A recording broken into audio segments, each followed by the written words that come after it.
இன்னொரு ராஜா இருந்தார். அவர் ஆண்டவனுக்கு படைக்கிறதுக்காக ஒரு தார் நல்ல செவ்வாழைப்பழமாக எடுத்துக்கிட்டு போகணும்னு நினச்சார். அதனால் முத நாளே அதை வாங்கிட்டு வர சொன்னார் வேலைக்காரங்கிட்ட. வேலைக்காரன் போனால் கடைத்தெருவில் ஒரு தார் பழம் வாங்கினான். வர்ற வழியில் அவன் குடிசை. அப்படியே எட்டி பார்த்துட்டு போவோமேன்னு நினச்சான். போனான். அங்கே இவனோட குழந்தை பாவம் பசியால் கத்திக்கிட்டு இருக்கு. இவன் பார்த்தான், இவ்வளோ பெரிய தாரில் ஒரு 2 பழம் எடுத்தா தெரியவா போகுது அப்படின்னு நினச்சி ஒரு 2 பழத்தை பிச்சு அந்த குழந்தைகிட்ட கொடுத்தான்.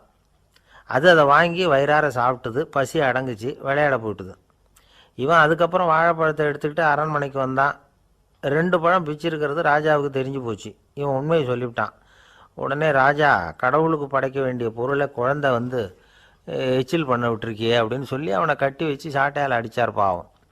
மறுநாள் பழத்தை கோயிலுக்கு எடுத்துகிட்டு போனார். கடவுள் முன்னாடி வச்சார். கடவுள் கண்ணை திறந்து பார்த்தார். பழம்லாம் அழுகி இருக்குது.